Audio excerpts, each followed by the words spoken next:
Espírito Santo,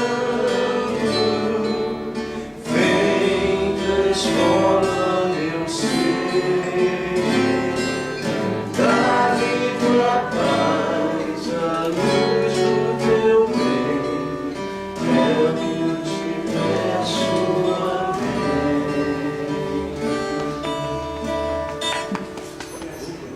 Da nossa série de temas, mas ainda temos alguns assuntos importantes para tratar, obrigado.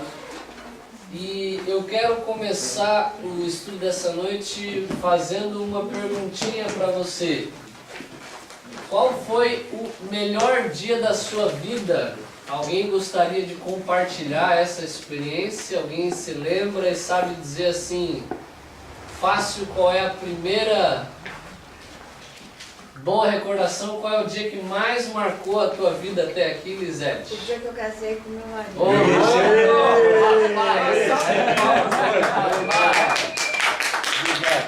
Esse é o cara. Eu ia dizer a mesma coisa para ela. Eu estava sentindo a vibração. Quando Ela ela muito falou, amor. É sério. É sério. Depois dessa a gente vai até encerrar aqui mais Pô. cedo.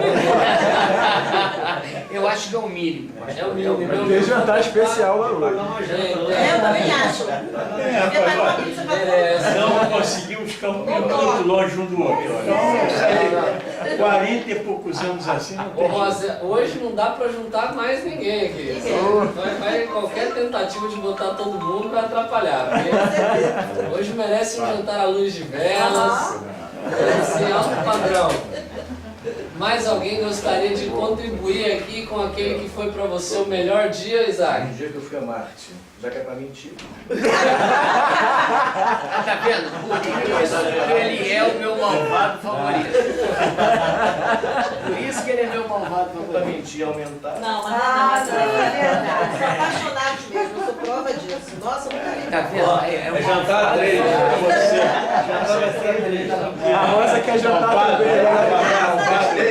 Malvado O Isaac desacreditou, ele não tá botando fé, não tá botando fé. Mas olha, a esposa dele já olhou para ele, olha lá. Eu ia falar, Olha. constrangido, não dá? Qualquer tentativa vai só plágio agora. Olha o olhar da esposa. Vai ser plágio. Alguém que teve talvez um outro dia mais marcante do que o casamento, gostaria aí de compartilhar essa experiência? Eu tive um dia bem marcante na minha vida. Opa! Batizei aqui. Olha que bacana, esse aí foi um momento realmente fantástico. Eu reencontrei meu marido, né, também, né? Que foi reencontro de quase 50 anos depois. O dia que eu me batizei aqui, nesta Que casa. bacana. A gente Preparado tem pela Andréia, pela Rosa, todas as A mulherada. A mulherada daqui. Todo mundo, quem estava, porque outras pessoas não estavam aqui na época. A Luna estava aqui, a Luna estava aqui, tudo, Foi mas... a Sandra, você. É, uma turma. a gente Todas tem- nós, todas nós. A gente tem ali também a perspectiva materna. Conta pra gente por que foi tão especial esse dia aí. É o contrário.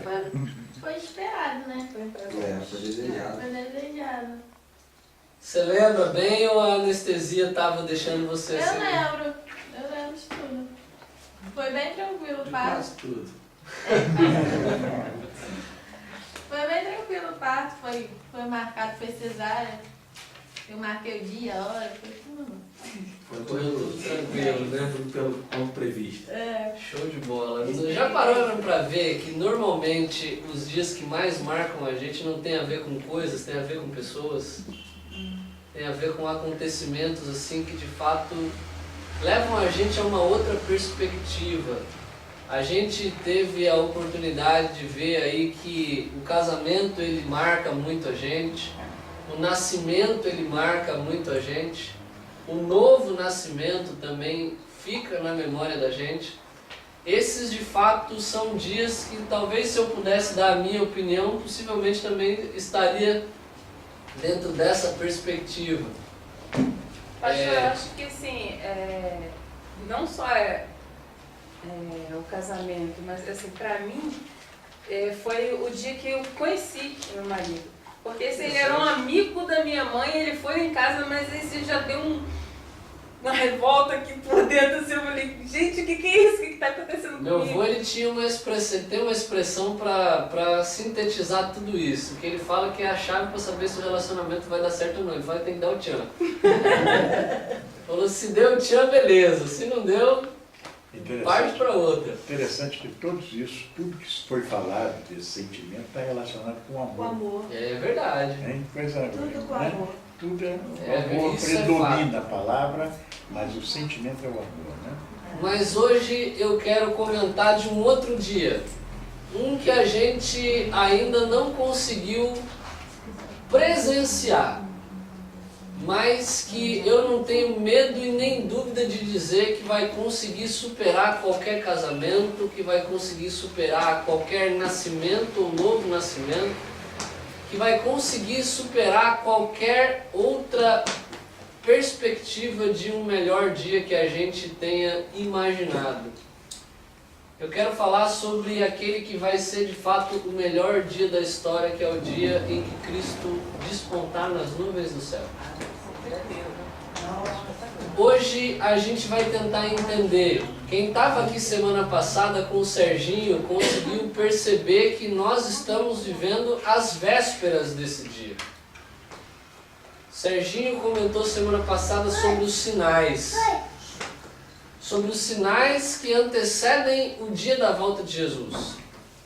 É interessante que a Bíblia fala que é como uma mulher que está às vésperas de dar à luz, as contrações, as dores, elas vão aumentando. E eu me lembro muito quando a minha esposa entrou em trabalho de parto. E a gente queria a princípio ter o parto normal, mas não teve jeito. Depois de algumas horas de aflição, a minha mão já estava quase sendo quebrada pela mão dela em alguns momentos. E ela teve que apelar para a cesárea, não teve jeito. Mas a gente vê que quanto mais vai chegando o momento, mais a gente se prepara para ele. E a gente pôde perceber que as contrações estão ficando cada vez mais e mais intensificadas. E quando a gente comenta sobre esse dia, a gente não pode deixar de se lembrar de uma promessa feita por Jesus. Vamos ver que promessa é essa? O Evangelho de João, no capítulo 14, está na página 91, tem aquela que talvez seja a mais importante promessa de toda a Bíblia, para nós hoje. Página 91 do Novo Testamento, o Evangelho de João, capítulo 14, versos 1 a 3. Quem poderia ler para a gente esse texto? Todos encontraram? Senão a gente espera, não tem problema. Esse vale a pena todo mundo acompanhar. João capítulo 14, versos 1 a 3. Quem pode ler? Levanta a mão rapidinho. Cláudio, lê para a gente. Não se turbe o vosso coração. Credes em Deus, crede também em mim. Na casa de meu pai há muitas moradas. Se assim não fora, eu vou-lo teria dito, pois vou preparar-vos lugar. E quando eu for e vos preparar lugar, voltarei e vos receberei para mim mesmo, para que onde eu estou estejais vós também. Aqui a gente vê uma das mais belas e esperançosas palavras de Cristo. É interessante que ele fala esses versos num contexto onde ele sabe que ele está indo para a morte, ele está indo para a cruz. Mas ele vê o semblante perturbado dos discípulos e ele sabe que todo mundo sofreria pela sua ausência e ele deixa uma promessa. A promessa é que um dia ele iria voltar. Quando a gente lida com promessa hoje, pelo nosso contexto, talvez político, a gente tende a ter uma dificuldade muito grande em dar credibilidade a promessas. A gente está às vésperas de uma Olimpíada e eu me lembro que prometeram que iam limpar a Baía de Guanabara, né? E hoje quem fez a promessa já falou com a maior cara lavada que de fato não vai conseguir chegar nem perto disso.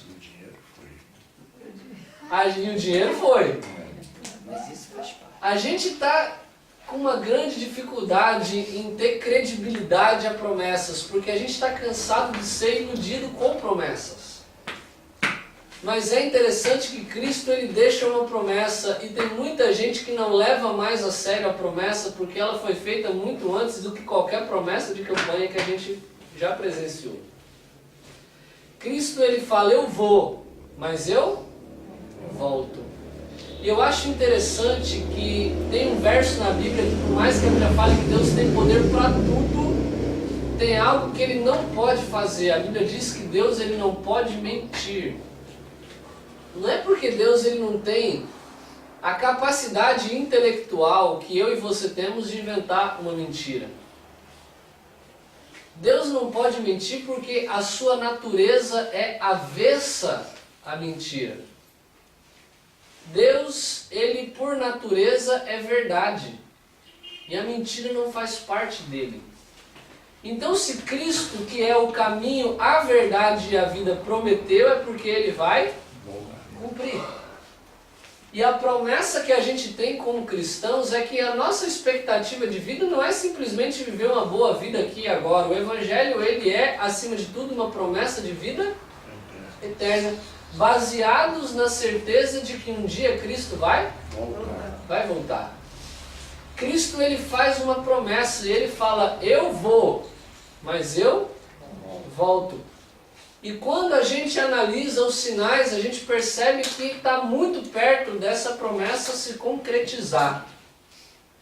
Mas quando a gente vai a esse ponto, esse é um tema central de todo o Novo Testamento. O Antigo Testamento é para a gente um constante lembrete de que Jesus vai vir uma primeira vez. Mas o Novo Testamento começa dizendo que ele veio, que ele viveu, que ele deixou um monte de coisas, mas ele morreu, só que a morte não pôde segurá-lo na sepultura.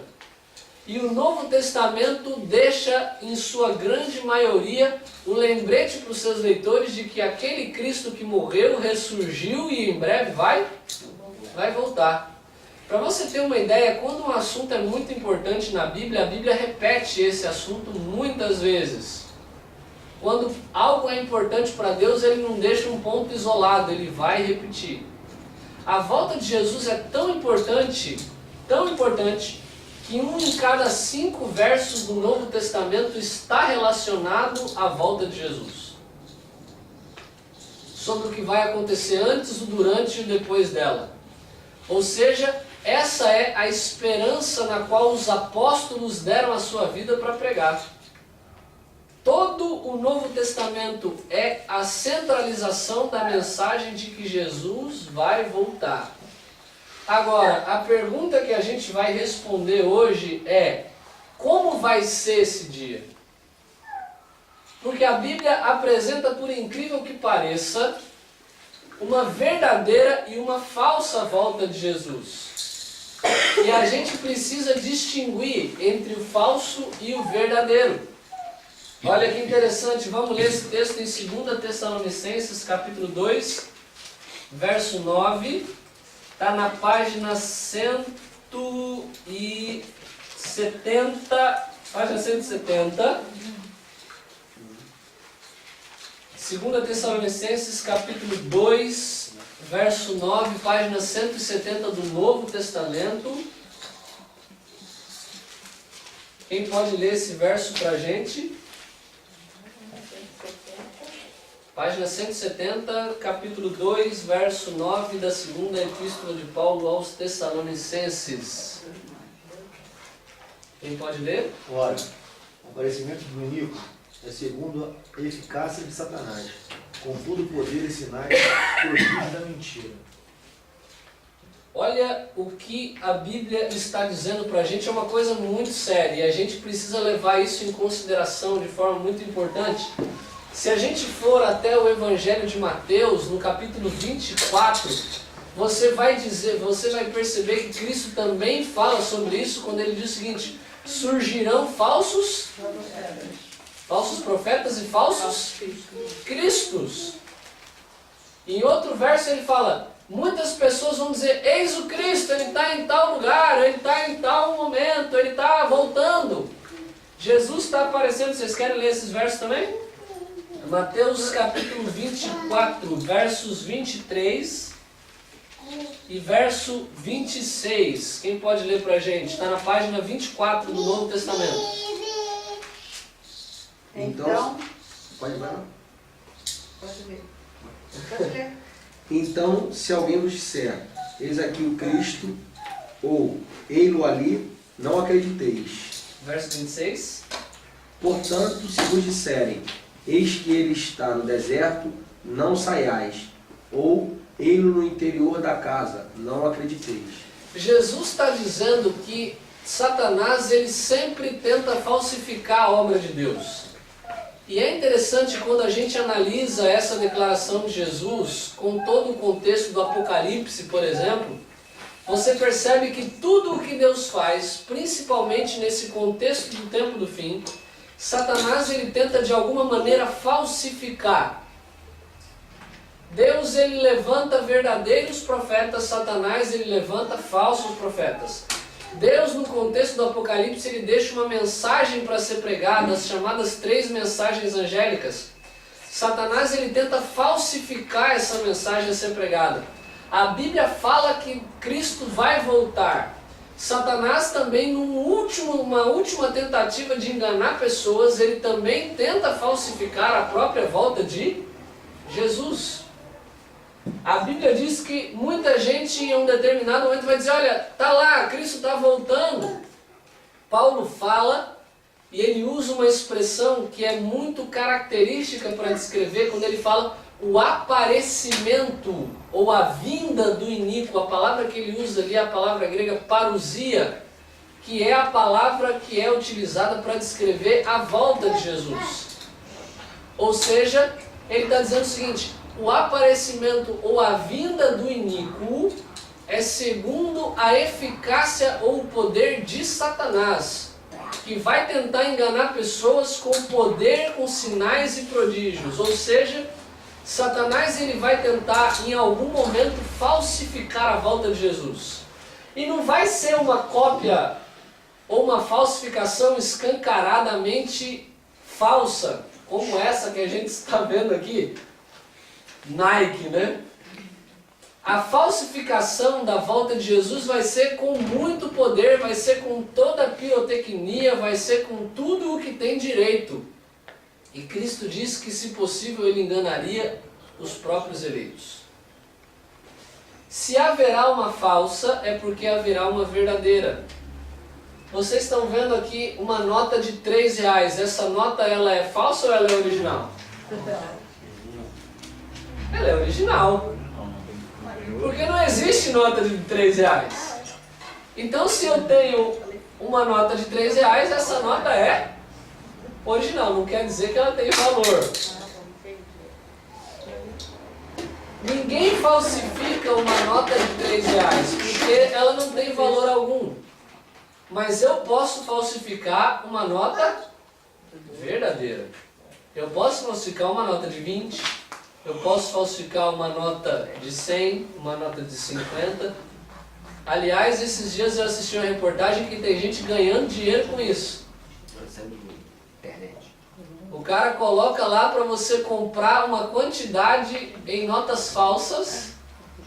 Você gasta aí R$300 para comprar R$2.000 em notas falsas. Olha que beleza. Tem gente ganhando dinheiro com falsificação. A Bíblia diz que Satanás ele vai tentar falsificar a volta de Jesus. E quando a gente lida com o engano e com a verdade, a gente precisa, acima de tudo, conhecer melhor a verdade. Porque quanto mais a gente conhece a verdade, a gente jamais correrá o risco de ser enganado com a mentira. Eu não sei se eu já contei para vocês aqui um episódio, uma história que eu não sei também se é verídica, mas se for me chama muito a atenção, de como que eles fazem o treinamento para os investigadores da polícia norte-americana para detectar nota falsa. Um dia entrevistaram um camarada e ele falou: a gente fica por um bom período de tempo só analisando notas verdadeiras, a gente não entra em contato com nenhuma nota falsa. A gente aprende a entender cada aspecto da nota verdadeira, porque aí a falsificação ela muda o tempo todo, cada hora ela tem um detalhe novo.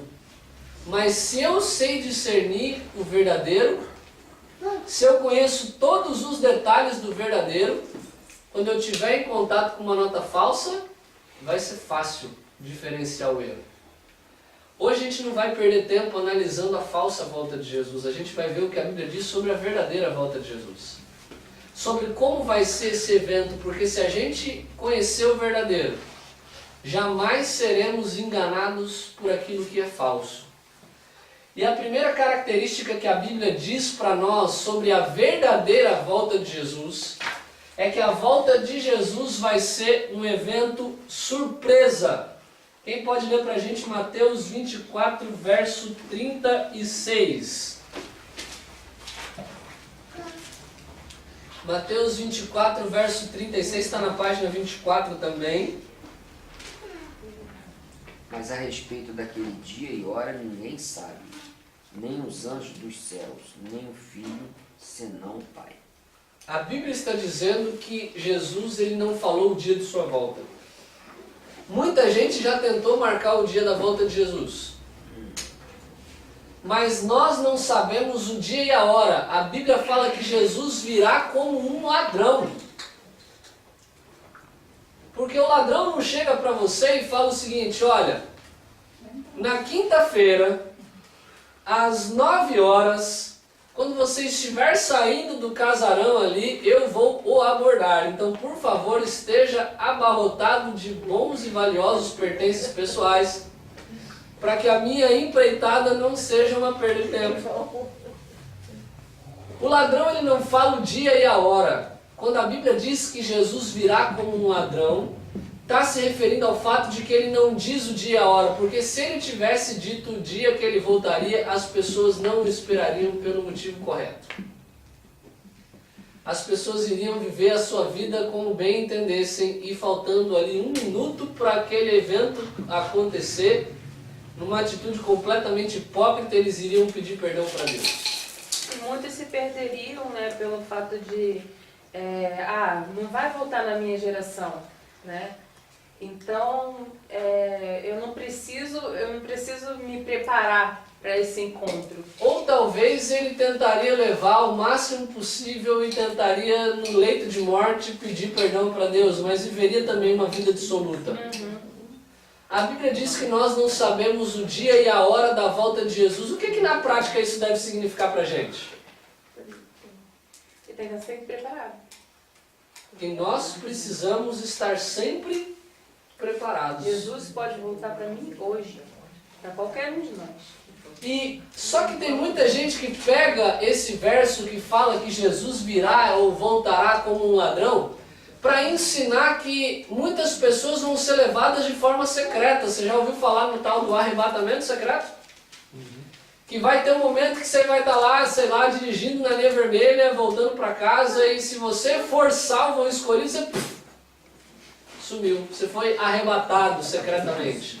E aviões vão Mata um monte cair. de gente também. A ideia do avião ficou muito popular por causa de um livro ou uma série de filmes que saiu chamada Deixados para Trás. São 3 filmes, não são? São 3 filmes. É uma trilogia com base num livro do autor chamado Tim LaHaye.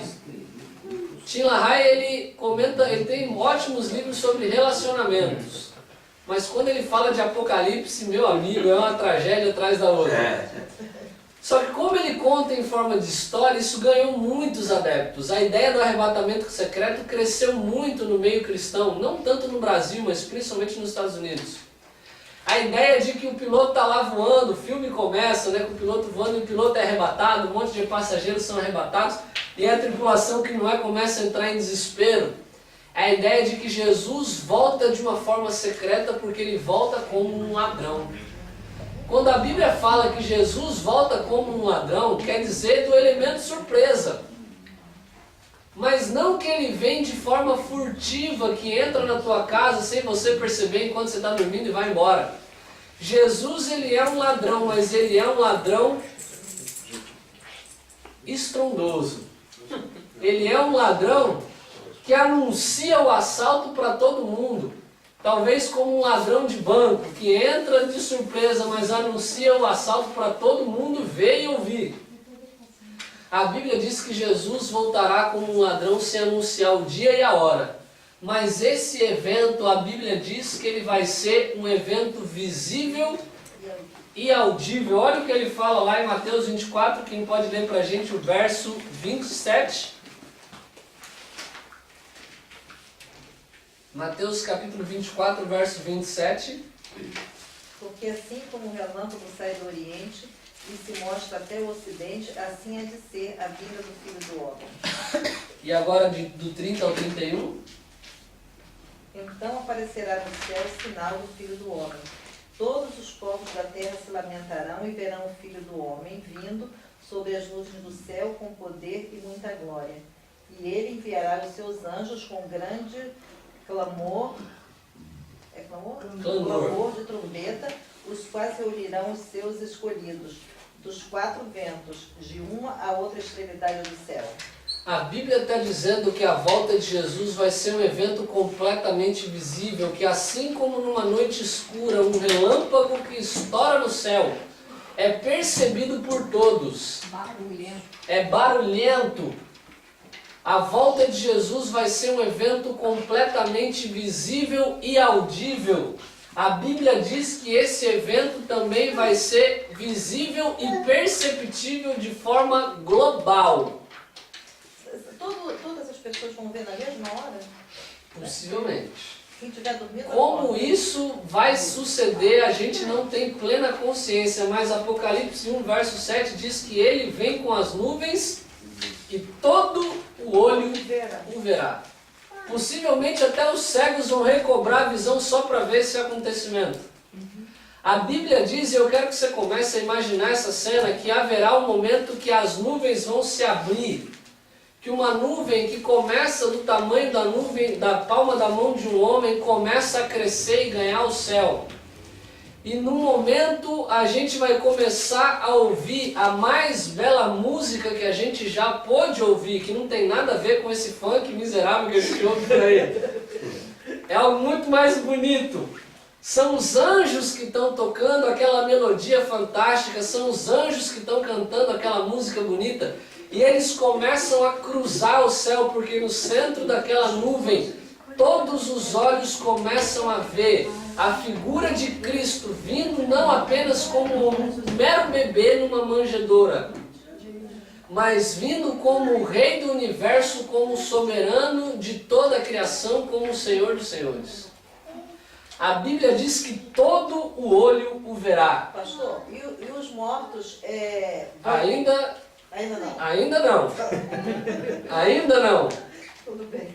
A Bíblia diz que todas as criaturas naquele momento terão os seus olhares voltados para a pessoa de Cristo. Este vai ser um evento visível, audível e global.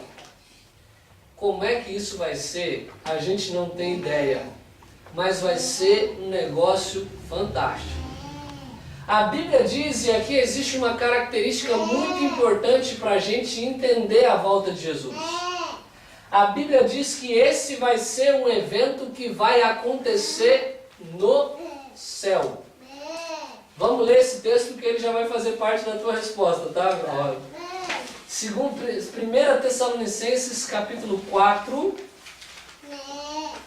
1 Tessalonicenses capítulo 4. Versos 16 e 17, tá na página, perdão, eu errei aí, tá? É segunda, não, é a primeira mesmo, 1 Tessalonicenses capítulo 4, estava em segunda aqui.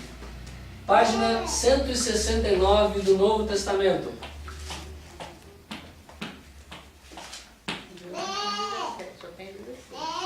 1 Tessalonicenses 4, 16 e 17.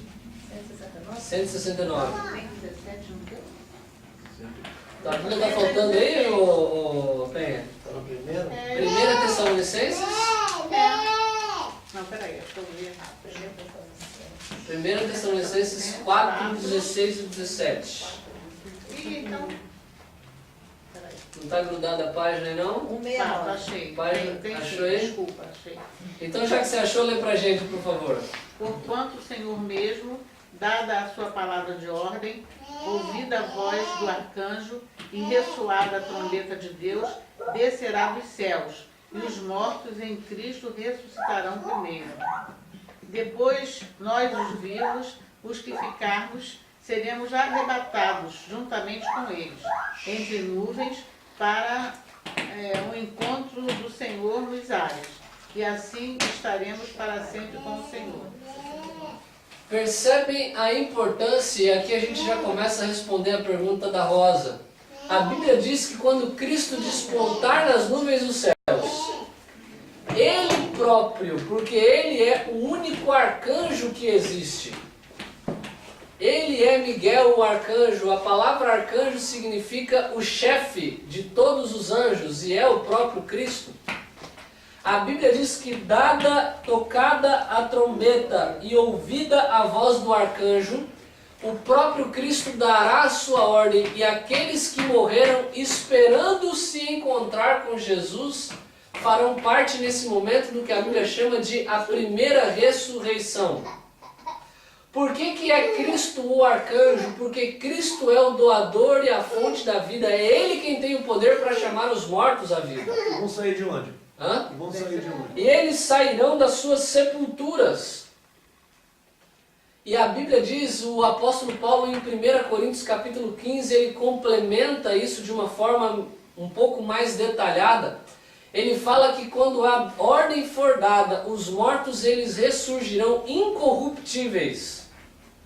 Ou seja, quando Cristo der a ordem, as sepulturas vão se abrir. E os mortos em Cristo ressuscitarão primeiro. Não importa a forma como Até porque a maioria deles já virou só o pó. É, isso que eu queria. A Bíblia diz que quando os mortos ressurgirem, os mortos salvos, eles já vão ressuscitar em um corpo perfeito e transformado. Eles já vão ressuscitar em um corpo completamente limpo e purificado de toda mancha e mácula de pecado. Hein, pastor, porque sempre tive a dúvida, né, quanto porque quando se falava só sepultura e as pessoas, a religião que eu estava, a igreja que eu estava indo, falou que a gente não poderia optar por ser cremado, entendeu? Porque o corpo tem que voltar ao pó, aquele negócio todo. Aí falou que... eu fiquei pensando nas pessoas que morreram. Isso biblicamente não faz sentido algum, porque até quando a pessoa é cremada, ela vira cinza. Após muito tempo, a pessoa que está enterrada no caixão, ela vira pó também.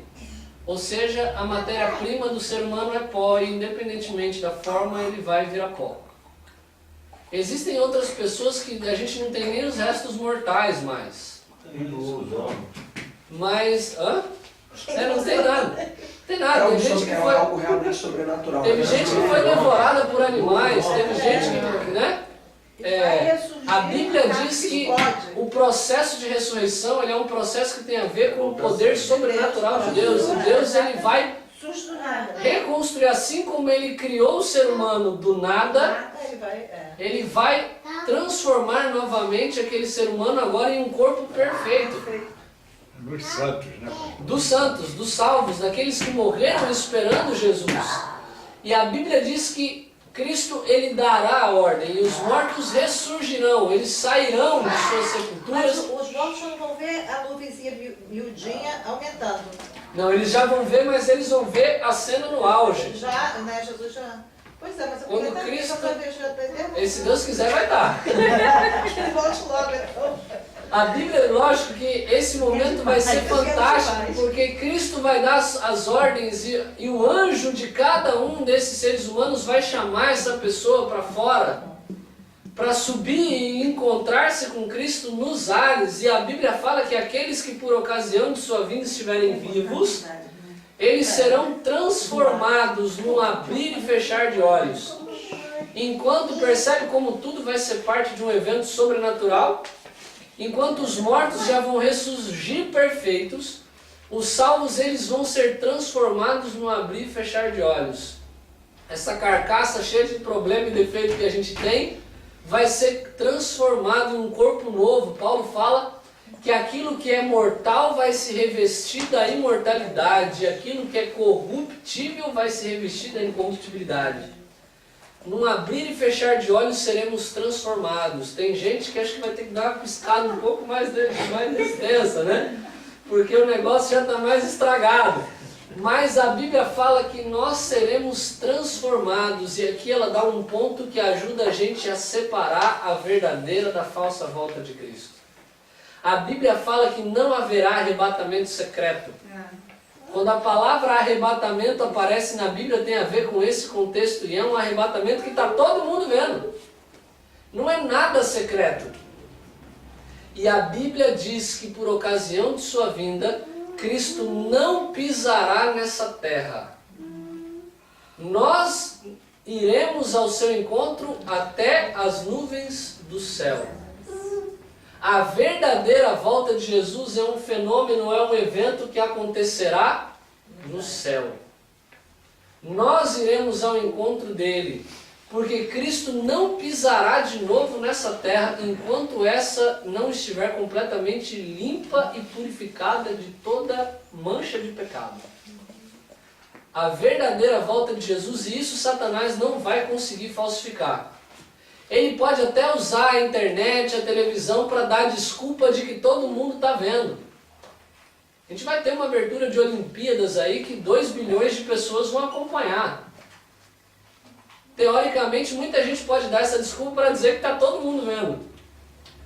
Mas quando a Bíblia diz que todo olho verá a volta de Cristo, ela está dizendo que todo mundo vai ver presencialmente esse evento.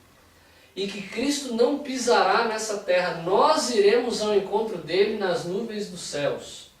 A volta de Jesus será um evento visível, audível, de efeito global, e que nós poderemos acompanhar, iremos em direção a ele nos céus. A questão que a gente muitas vezes se depara porque gera um problema é: que certeza que eu tenho de que de fato Jesus voltará?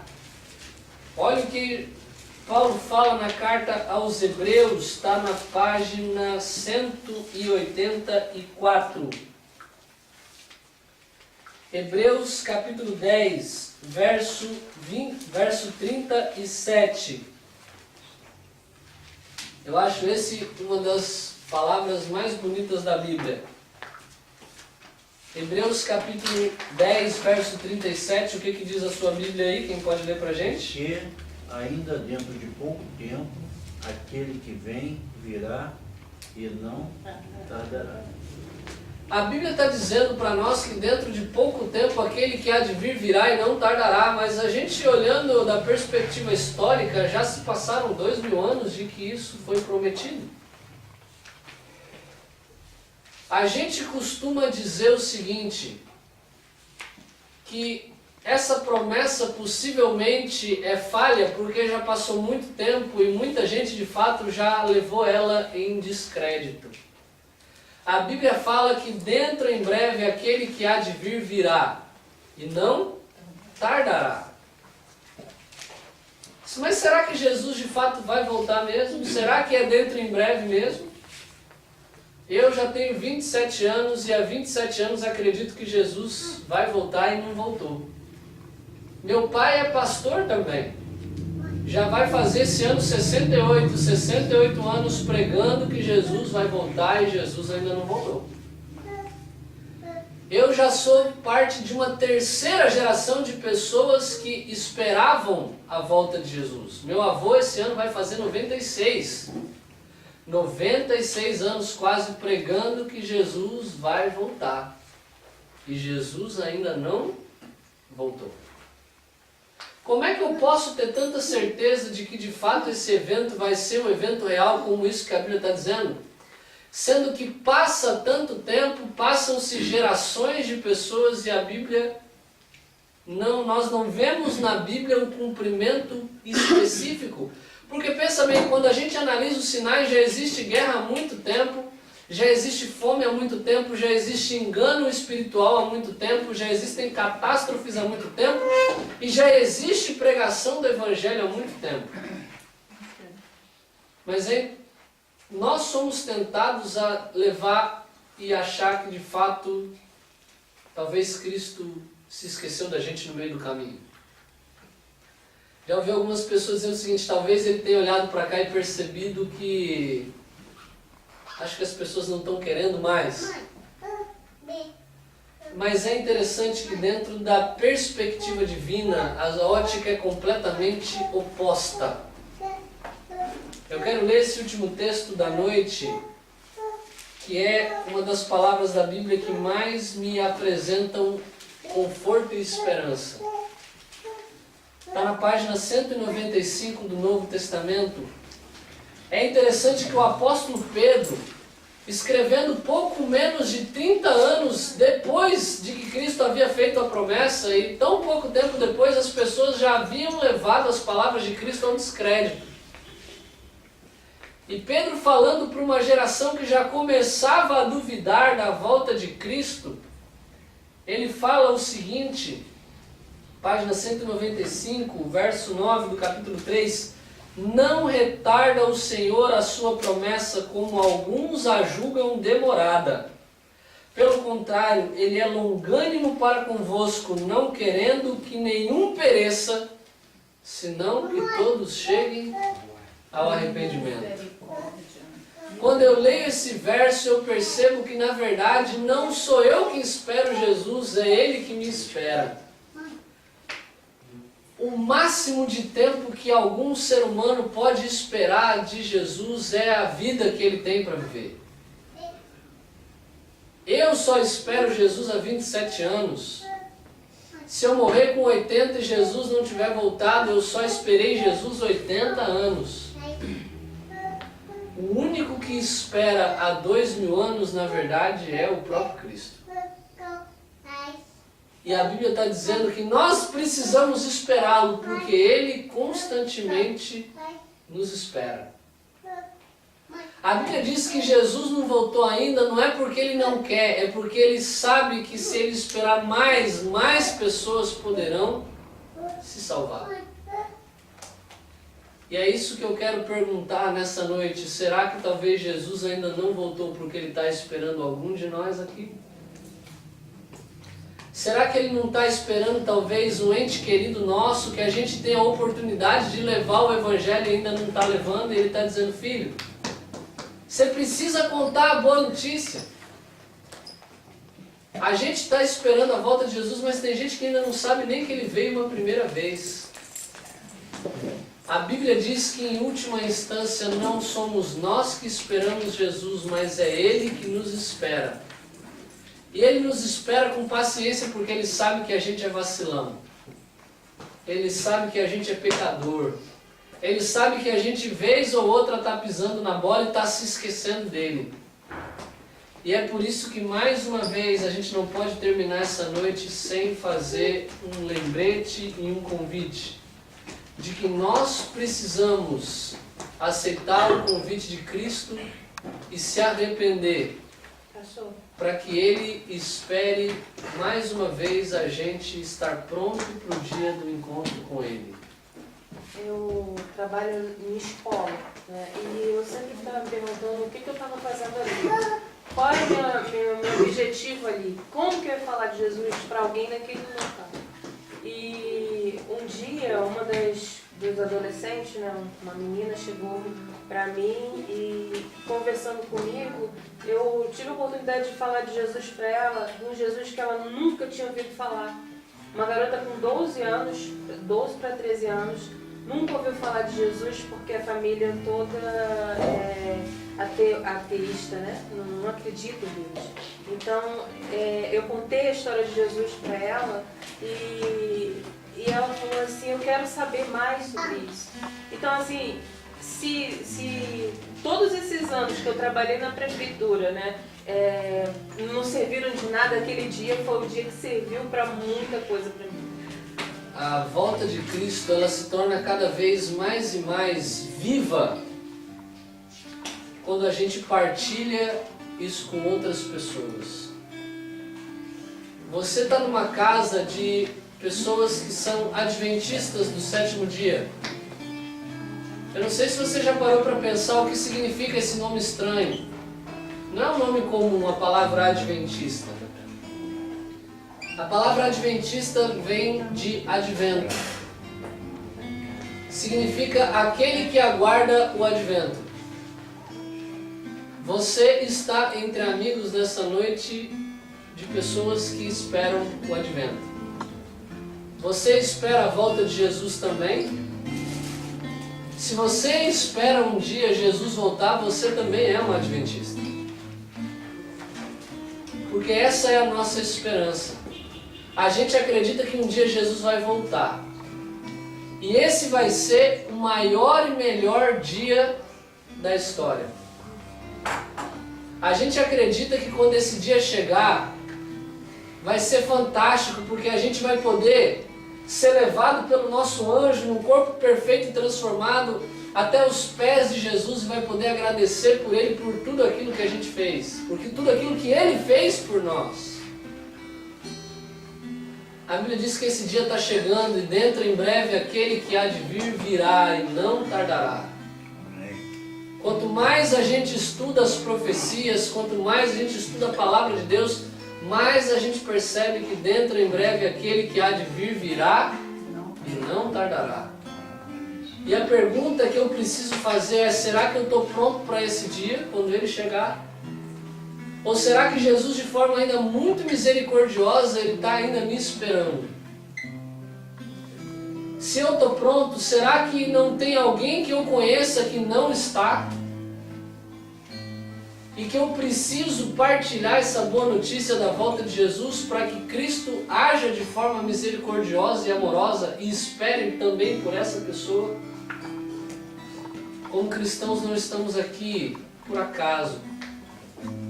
E Cristo deixa para nós esse convite de que nós precisamos aguardar mais a volta de Jesus.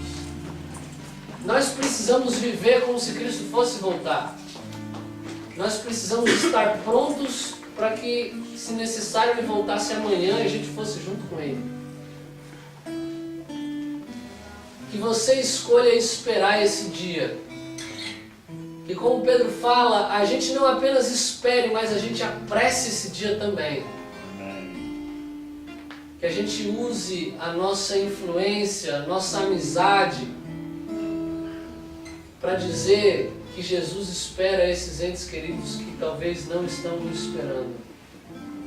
Para que esse dia chegue logo e a nossa alegria seja completa por estar na presença do nosso Salvador. Amém. Vamos cantar? Merece a humildade.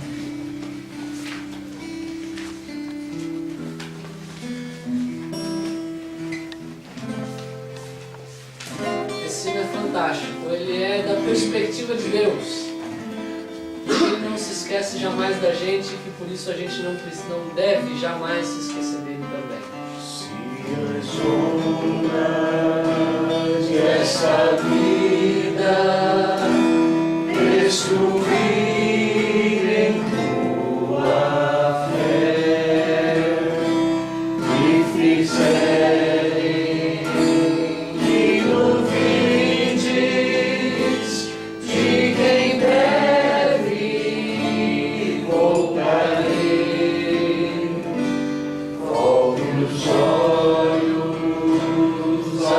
mas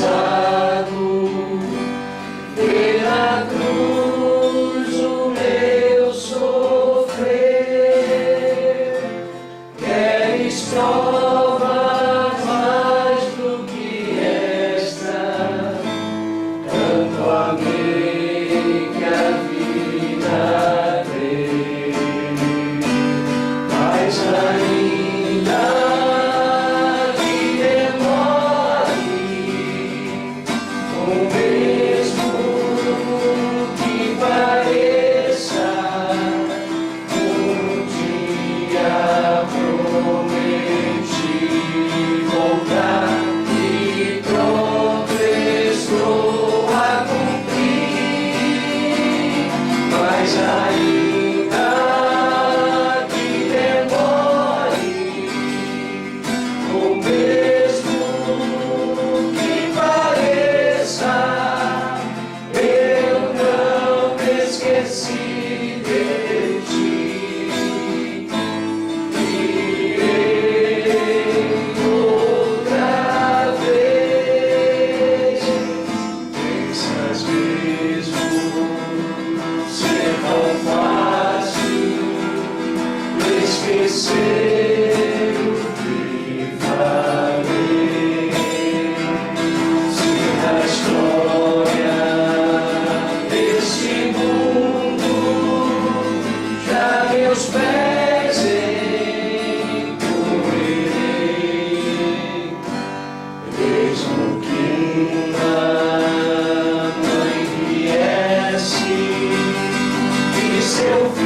Essa é a motivação pela qual a gente consegue levantar com um sorriso no rosto a cada manhã, porque a gente sabe que dentro em breve aquele que há de vir virá e não tardará.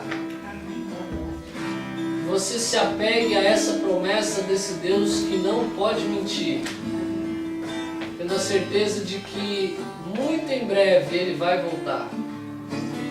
Vai voltar para levar a gente para o lugar de onde a gente nunca deveria ter saído. Que nós tenhamos sempre esse desejo de se encontrar com Cristo no nosso coração. E o desejo de partilhar isso com os outros que ainda não conhecem. Vamos orar? Pai querido, obrigado, Senhor, porque o Senhor nos faz essa promessa. Obrigado, Senhor, porque o Senhor também nos deixa uma pista cheia de sinais, mostrando que apesar do longo tempo que passa, cada dia que passa, Senhor, não é um dia a mais no nosso calendário, é um dia a menos para o encontro contigo. Pai querido, mantém em nosso coração acesa a chama da esperança de encontrá-lo nas nuvens dos céus. Senhor, se existe alguma coisa na nossa vida que impede esse encontro, tenha misericórdia de nós, nos perdoe mais uma vez, Senhor. Pai querido, ajuda-nos a aguardarmos e a abreviarmos o dia da Tua volta. Falando do nosso doce e amado Salvador para aqueles que ainda não o conhecem. Para que assim o Teu Evangelho do Reino seja pregado a todos e o Senhor possa finalmente voltar. Mas enquanto esse dia não vem, Senhor, afirma o nosso coração na Tua promessa e ajuda-nos a viver com esperança os dias que enfrentaremos até o dia da Tua volta. Dá-nos uma boa noite na Tua companhia. Fica conosco, é o que nós pedimos no nome de Jesus. Amém.